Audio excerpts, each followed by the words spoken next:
pessoal, tudo bem? Estamos começando mais um episódio do podcast Max, que vai falar sobre efeito de transferência, que é uma das ações dos produtos, né, dos inseticidas. E para conversar sobre esse tema, estou recebendo aqui o nosso coordenador técnico, Tiago Machado. Tudo bem, Tiago? Tudo bem, Letícia? Tudo bem, pessoal? Obrigado aí mais uma vez por me chamar, me convidar para participar de um tema tão relevante. Tudo certo, Tiago. Eu que agradeço aí pelo aceite do convite em mais um episódio. Tiago, eu quero que você já comece falando para a gente, assim, direto ao ponto. O que é o tal efeito de transferência? Isso aí é bem interessante, Letícia, porque o que acontece? A gente praticamente divide os inseticidas em modo de ação, que é como que ele vai praticamente agir dentro da praga, né? Se é um sistema hormonal, se é um sistema que age no sistema nervoso central da praga, e tem as características do princípio ativo. As características do princípio ativo muitas vezes são mais visíveis, que é, por exemplo, ação residual, ação knockdown, ação killing, ação desalojante, efeito de transferência, ação sistêmica. Então, quando a gente fala da característica de transferência, significa que o bom princípio ativo que tem essa característica, ele não tem ação desalojante, não tem ação de repelência, né? Não tem uma ação knockdown para a praga tombar rápido, tem um killing lento, tem um bom efeito residual para que a praga passe pelo produto, se contamine com ele, não perceba, não morra na hora e dê tempo dela voltar para o seu ninho, né, para o seu ponto de agregação, enfim, e acabe contaminando outros indivíduos que ali dentro estão, tá? Esse efeito de transferência geralmente é direcionado para insetos sociais, pragas alvo considerados insetos sociais como formigas e cupins. Mas também a gente pode considerar isso para, por exemplo, baratas. Apesar de não serem insetos sociais, são insetos que vivem agregados, né, em pontos de agregação, onde uma pode acabar contaminando a outra por esse efeito de transferência. Que também é chamado, Letícia, de efeito cascata, efeito dominó, onde um indivíduo do lado de fora, ou alguns indivíduos fora, conseguem se contaminar com o produto, com o princípio ativo e levar essa contaminação para outros pontos. Eu faço uma associação muito esdrúxula, mas eu acho que serve para a gente exemplificar essa situação aqui, ilustrar bem. Virose. Uma virose, por exemplo, o Covid, né? Não mata na hora. O indivíduo se contamina, não percebe que foi contaminado, volta para um local onde tem várias pessoas e consegue contaminar todo mundo. Isso é um efeito de transferência. É assim que acontece com esses princípios ativos que têm essa característica transferência. Uhum. Tiago, mas você deu um bom exemplo, que realmente é o que acontece, né? É, assim, às vezes as pessoas não entendem, mas às vezes o exemplo do dia a dia, né, voltado para os seres humanos, né, realmente são mais fáceis de associar, né? E, Tiago, além do efeito de contato, o efeito de transferência pode ocorrer pela ingestão do produto? Perfeito, bem colocado, Letícia. Existem duas maneiras da praga se contaminar com os produtos, com os inseticidas, os praguicidas, ou por contato ou por ingestão. Tem princípios ativos que só agem por contato justamente pelo meio como ele consegue atingir a praga-alvo. No caso dos inseticidas com ação de transferência, se eles forem posicionados onde a praga consiga ingeri-los, né, seja numa isca ou, por exemplo, um produto com ação sistêmica numa planta, aí vai uma praga lá que tenha, seja um inseto mastigador de folha ou sugador de seiva, esse produto também pode agir por ingestão e não apenas por contato. Isso é muito comum nos géis, né, tanto baraticida quanto formicida, e também a gente tem o Bioinset 150 ciclos, por exemplo, que é um produto que tem um líquido com ação atrativa e que tem essa ação de transferência. Além, por exemplo, não tem exatamente grande efeito de transferência, que aí é uma coisa que a gente tem que desassociar até, mas a gente tem um produto chamado Agicron, que é um mosquicida, que tem uma ação muito rápida para a mosca, que funciona por contato e por ingestão. Pelo fato de ter uma ação knockdown, esse produto já não pode ser considerado de transferência para moscas. Agora, quando a gente fala do BIM 750 ciclos e dos géis, pode ter essa ação de transferência. Os ciclos por contato e ingestão, os géis apenas por ingestão. Perfeito, Thiago. E você citou aí, né, os princípios ativos, né, e as substâncias. Quais são elas, né, e quais são as substâncias que possuem esse efeito de transferência por contato e por ingestão, e as que somente por contato? É, vamos falar, por exemplo, dos géis. Os géis, quando eles são posicionados em determinados pontos, significa que naquele ponto ele serve como um atrativo para a praga ir até lá e consumi-lo. O princípio ativo presente nesse gel não pode ter uma ação muito rápida, porque senão a barata e a formiga comem e logo morrem e não vai dar esse efeito de transferência, tá? Geralmente, esses ativos com ação de transferência, o mais conhecido no mercado é um fenilpirazol, o chamado fipronil, e tem os neonicotinoides, né, que são produtos derivados da nicotina. Tiametoxam, acetamiprid e principalmente o imidacloprid, que se a gente for comparar com esses três que eu citei, é o que apresenta melhor efeito de transferência. Tanto que nós temos produtos na nossa linha, como o BIM7800, que tem associação desses dois princípios ativos, do fipronil com o imidacloprid, onde um vai potencializar a ação do outro, são produtos com ação de transferência, um não atrapalha a ação do outro, não tem antagonismo, e sim um sinergismo, e dessa forma você consegue ter esse efeito de transferência. É diferente, por exemplo, Letícia, de um piretroide, de uma lambda celotrina, de uma alfa-cipermetrina, que tem uma ação repelente e tem uma ação knockdown. É até mesmo diferente de uma bifentrina, que não tem ação repelente, não tem uma ação knockdown, mas o killing dela não é tão lento. Então, aí pode até não matar na hora, mas também não vai dar um efeito de transferência. Fipronil e os neonicotinoides não. Tem uma ação mais lenta e dão esse efeito de transferência bem bacana.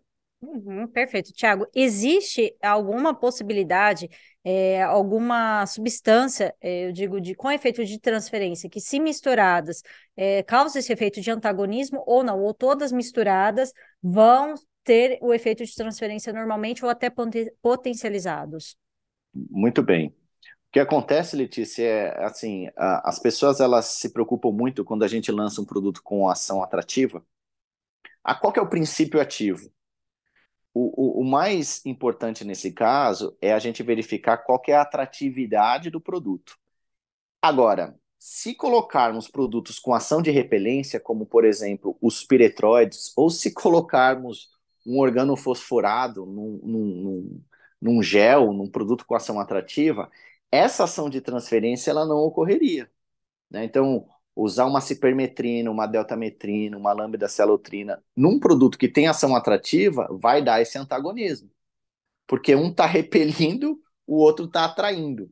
Então, uma coisa não está relacionada com a outra. Até é muito comum, né? A gente estava conversando, né, nos bastidores. Tem gente que associa o princípio ativo com o efeito atrativo, e são coisas diferentes. Uma coisa é atratividade, outra coisa é a ação do princípio ativo. Tem gente que fala assim: o seu produto é a base de fipronil, então ele tem ação de ação atrativa. Não, não. O fipronil ele tem um efeito de transferência. Se não for adicionado nenhum ingrediente atrativo ali, seja sexual, seja alimentar, não tem como a praga chegar até ele, se alimentar e depois ter esse efeito de transferência. O fipronil por si só tem apenas um efeito de transferência, tá? Uhum. Isso é importante, né, Tiago? Porque eu acredito que devam surgir aí muitas dúvidas. Você bem colocou aí a questão do fipronil, mas até a gente esse tema serve um pouco para a gente desmistificar, que só porque tem o fipronil ou qualquer outra substância, qualquer outro princípio ativo com efeito de transferência, não quer dizer que ele é atrativo. Você bem colocou aí que atrativos são ingredientes, e principalmente aí sejam hormônios ou alimentares, né? Então, é muito importante deixar isso claro para o pessoal, né? Exatamente, Letícia. Uma coisa é atratividade, outra coisa é princípio ativo. O princípio ativo ele não tem ação atrativa. é que existem alguns ativos, como por exemplo o fipronil e os neonicotinoides, que são bem utilizados em géis, que não tem essa ação de repelência, tem essa ação de transferência que a gente comentou, aí sim eles são os mais indicados para serem utilizados em produtos atrativos, como por exemplo os géis ou produtos líquidos com ação atrativa. Senão vai dar um antagonismo, né? Um princípio ativo vai repelir e o atrativo alimentar vai atrair. Aí a praga fica naquela. E aí, eu vou, não vou? Na verdade, não vai atrair nunca, né? Porque o princípio ativo ele vai sempre ter um efeito maior do que a atratividade do produto, né? Uhum, perfeito. Tiago, eu queria que você tirasse uma dúvida minha. Vou tentar ser didática, porque nem sempre eu consigo aí fazer as minhas perguntas, né? Que eu sou curiosa. Mas é o seguinte, na questão de formiga, eu acho que eu vou exemplificar a situação. As formigas, elas são muito espertas. Se eu tiver errada, você me corrige, tá? Mas elas são muito espertas e elas detectam facilmente a presença de substâncias, né? Tanto é que em algumas indicações, algumas orientações, você até fala, né, dependendo do produto, para passar rente ao caminho delas, não diretamente no caminho delas, porque elas vão perceber alguma coisa, né? E assim, eu queria que você comentasse um pouquinho da tecnologia que existe aí por trás da composição dos nossos produtos, por quê? A ponto da formiga se contaminar e não perceber que ela foi contaminada e dentro do formigueiro acontecer esse efeito de transferência. Eu queria que você falasse um pouquinho mais sobre isso. Perfeito, Letícia. Isso, a complexidade dos insetos sociais, como formigas e cupins, ela é muito alta, o que garante a sobrevivência das colônias. Como ali dentro existem castas, então tem a rainha, que tem a função de reprodução, tem as operárias e as soldadas, cada uma vai ter ali uma função específica dentro do formigueiro, dentro da colônia. Quando a gente fala de formigas, cerca de 10, 15% da colônia é que está forrageando fora do formigueiro, buscando alimento fora do formigueiro. Esses 10, 15%, então, são responsáveis por buscar novos locais para elas conseguirem ocupar ou buscar alimentos. Agora, o risco que esses 10, 15% correm é muito alto. Evidentemente que as formigas, por terem toda essa complexidade, essa, digamos assim, adaptação, né, por isso que elas existem até hoje, se alguns indivíduos forem contaminados e perceberem que estão contaminados, ou os outros indivíduos não vão deixar essa formiga contaminada adentrar a colônia para não apresentar um risco, ou essa própria formiga, esses indivíduos, não vão adentrar a colônia para falar: opa, eu vou prejudicar a minha colônia, eu vou me sacrificar em prol dessa comunidade, tá? Então existe todo esse detalhe. Tanto que a gente vê isso, é muito evidente. Se a gente observa uma trilha de forrageamento de formigas e a gente molhar com água essa trilha de forrageamento, as formigas elas se dispersam. Aquela formiga que está molhada, que não morreu afogada, ela pode achar que ela está contaminada com algo e não adentrar a colônia.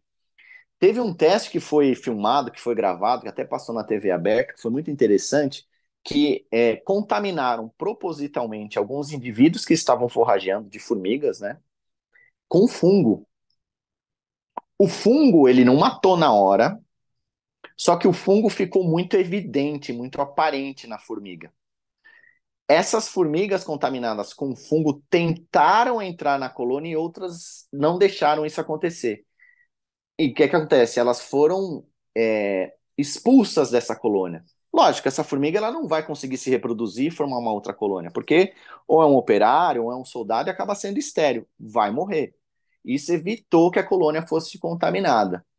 Então, eu acho que é muito relevante a pergunta que você fez, é importante, Letícia, porque o que que acontece? O fipronil é um princípio ativo que tem ação de transferência. Agora, se você, por exemplo, colocar uma alta concentração desse princípio ativo num produto, o efeito de transferência não vai acontecer. A formiga vai morrer rápido. Então você tem que colocar concentrações menores para que a formiga não perceba e esse efeito de transferência ocorra. Por isso que eu disse, não pode ter efeito knockdown, não pode ter efeito killing rápido, não pode ter efeito desalojante. Porque a partir do momento que essas formigas perceberem que elas estão contaminadas, elas não vão mais adentrar a colônia.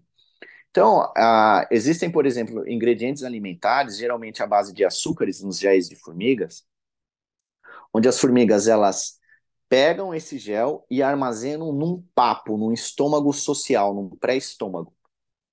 Isso porque uma parte vai ser digerida, vai para o sistema digestório completo da formiga e outra vai ficar armazenada ali. Essa substância que está ali, ela vai fazendo o efeito, vai sendo absorvida pelo corpo da formiga de uma forma muito lenta e seu efeito também acaba sendo muito lento.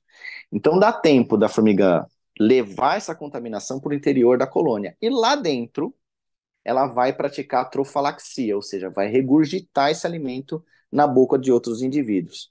O importante, e isso é muito relevante na hora de obter controle de formigas, é que quanto mais formigas do lado de fora se contaminarem com o gel, por exemplo, maiores são as chances desse princípio ativo adentrar a colônia para obter o controle efetivo daquela infestação. Principalmente porque formigas urbanas são poligínicas, então tem várias sainhas dentro da colônia. Não adianta atingir uma, duas ou três rainhas. Tem que atingir o máximo de rainhas que conseguir atingir, para evitar a fragmentação, que a gente chama também de sociotomia, né? Quando eles se fragmentam, a colônia se fragmenta e as rainhas elas acabam indo para diferentes pontos dentro de uma residência, dentro de um estabelecimento. Isso é muito ruim. Portanto, quanto mais formigas comerem o gel, quanto mais lento for a ação desse gel, melhor é seu efeito de transferência, tá? No caso do gel, é apenas por ingestão. Então a trofalaxia tem que ser importante nesse caso. Tem que regurgitar na boca de outros indivíduos. E nem todos aqueles indivíduos que estão do lado de fora e que consumiram o gel, mesmo armazenando num papo, no estômago social, vão chegar nas sainhas. Alguns só vão alimentar larvas, outros só vão alimentar outros operários e soldados lá dentro, tá? Então, quanto mais indivíduos, maiores são as chances disso adentrar a colônia e atingir as sainhas. No caso de cupins, por exemplo, que o produto numa barreira química, né, cupim subterrâneo, Coptotermes, geralmente, ou um Heterotermes, você faz uma barreira química onde o produto ele vai estar ali no meio por onde o cupim está percorrendo. Aí ele vai se contaminar através do contato com esse produto. Voltando para a colônia, pelo contato, consegue atingir outros indivíduos, né? Aí, nesse caso, não envolve a trofalaxia apenas, envolve também essa questão do toque, né? Do toque físico mesmo, da questão do contato propriamente dito, mecânico. Uhum, perfeito, Thiago. E existem produtos com efeito de transferência para combater outras pragas que não os insetos sociais? Os produtos com ação de transferência, eles não servem apenas para o controle de insetos sociais, são os mais indicados para controle de insetos sociais. Então, por exemplo, você pode ter um produto onde a diluição para controlar uma barata ou uma mosca, um mosquito, que o efeito de transferência nem é tão importante, seja de 50 ml para 10 litros. Já para controlar formigas e cupins, seja 25 ml para 10 litros, ou seja, metade da diluição. Então, isso depende muito também da dosagem do produto que você vai estar disponibilizando no ambiente. Então, existem sim. O fipronil é utilizado não só para controlar insetos sociais, né? Ele é utilizado para controlar vários outros tipos de insetos. Os neonicotinoides são muito indicados também para controlar pragas de jardins, né? Então, lagartas, pulgões, cochonilhas, pelo seu efeito sistêmico, assim como também para controlar os dípteros, né? Moscas e mosquitos, porque tem uma ação knockdown muito interessante. E é muito doido isso, Letícia, porque os neonicotinoides, eles têm uma ação knockdown para moscas e mosquitos e tem uma ação de transferência para insetos sociais. Isso também depende, mais uma vez, da dosagem da diluição, mas é muito interessante, né? Porque cada princípio ativo pode agir de uma maneira diferente dependendo do grupo de inseto, mesmo tendo efeito de transferência, né? Interessante isso, né, Thiago? E isso Sim. é obtido, né? Esses resultados foram obtidos aí com muito estudo, né? E muitos testes, né? Sim, e é até importante, a gente sempre fala, né, nos treinamentos. Não é achismo. A gente não está achando que a diluição tem que ser de tanto para tanto, ou que o produto tem determinado efeito, e a gente defende de uma forma técnica e comercial aquele produto. Mas existe uma ciência por trás disso. Testes foram feitos, pesquisas foram feitas. Por que a gente escolheu determinado princípio ativo ou associações de ativos para aquilo? Tem um porquê disso. Não é, eu acho que eu vou misturar isso com aquilo, vai dar certo. Não, justamente para não ter. A gente quer ter uma sinergia, não um antagonismo. Então, isso é muito importante de destacar. Sem contar, né, Tiago, a dosagem. Você acabou de exemplificar que determinada dosagem faz tal coisa e uma dosagem maior faz outra, né? E combate um tipo de praga, combate outro tipo de praga, e às vezes a pessoa vai por conta, né? Igual a receita, né? Você passa a receita certinha para outra Exato. pessoa. Ah, não, é muito ovo, vou diminuir um ovo. Gente, e eu sei que é um exemplo pífio aí do dia a dia, mas mais uma vez a gente exemplificando questões humanas, né? Para o melhor entendimento. E isso acontece muito na hora de uma aplicação, né, Tiago? E eu acredito que deva ser um dos muitos erros na hora aí de combater as pragas, né? Sim, e isso até foi abordado em outros podcasts, né? Essa questão da diluição, da dosagem, porque a, a gente vai fazendo uma série de testes, e assim, quando fala nós, não só a indústria química, porque senão todo produto que a gente produzir, que a gente fabricar, a gente vai aprovar e falar que está ok para uso. Passa por laboratórios terceirizados e linkados com o Ministério da Saúde, porque são eles que vão fazer os testes independente do fabricante. Eles são ali neutros nesse sentido. Eu vou fazer o teste de acordo com o que o fabricante está pedindo para eu fazer.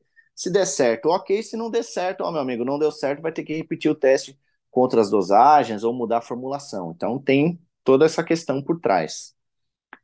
Quando a gente baixa muito uma dosagem, não funciona, vai dar essa subdosagem, você não vai ter um controle efetivo. Quando a gente coloca uma dosagem muito alta, as chances de você acabar selecionando populações com resistência e tolerância química também são altas. Então, vai trabalhar justamente naquela faixa. E aí, voltando para a questão do efeito de transferência. Se colocar uma dosagem muito alta, evidentemente que esse efeito de transferência não vai acontecer. Porque ou você colocou uma quantidade de cauda muito grande no ambiente, encharcando o bicho, ele não vai conseguir sair de lá, ou você colocou uma quantidade muito grande de princípio ativo ali, matando ele muito rápido, dando um efeito Kine muito rápido, e essa transferência não vai acontecer. É muito comum ainda, Letícia, eu acho que isso é importante até mesmo para o consumidor final. Alguns consumidores falaram assim: olha, eu utilizei um gel de vocês para formiga, a formiga está comendo durante 3, 4, 5 dias aqui e eu não estou vendo diminuição. Isso é bom, porque mais formigas estão se contaminando com o gel para levar essa contaminação para o interior da colônia. Lembrando que a colônia ela já pode estar fragmentada e existem algumas colônias que nem rainha tem. Então essas colônias elas estão todas interligadas. O importante é que mais indivíduos se contaminem para que leve essa contaminação para as rainhas que estão fragmentadas em outros pontos. Esse processo pode ser lento.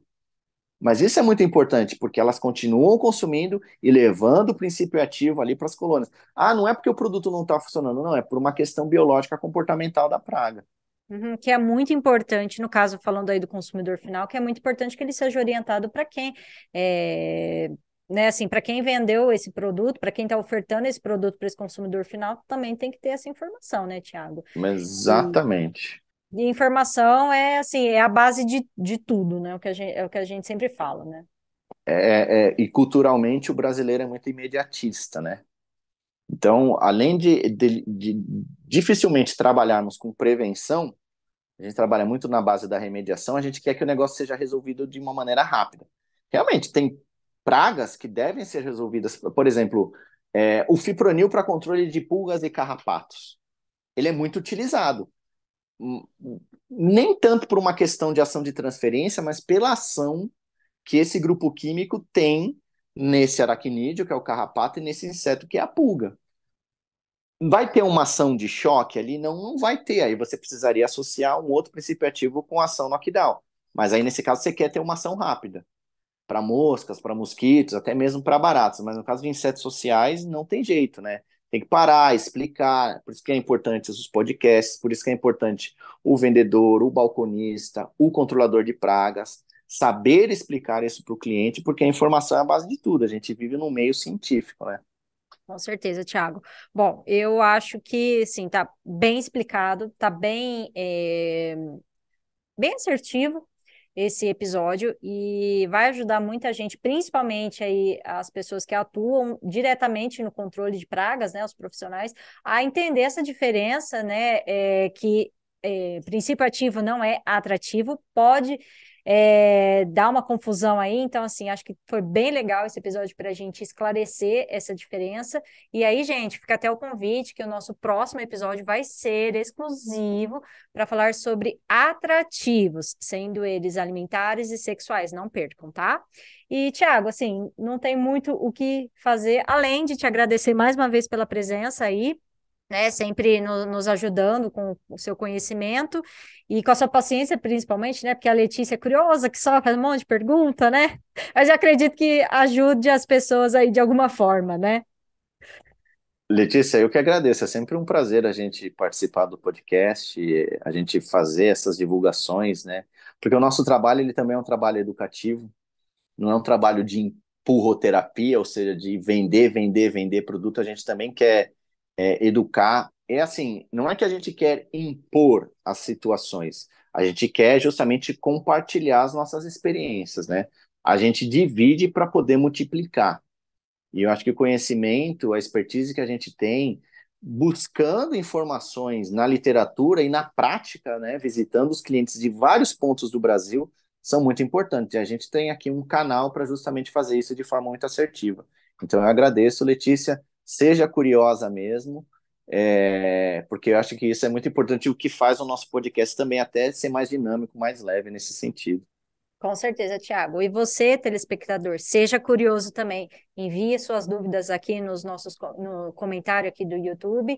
E é isso. Até a próxima. Tchau, gente.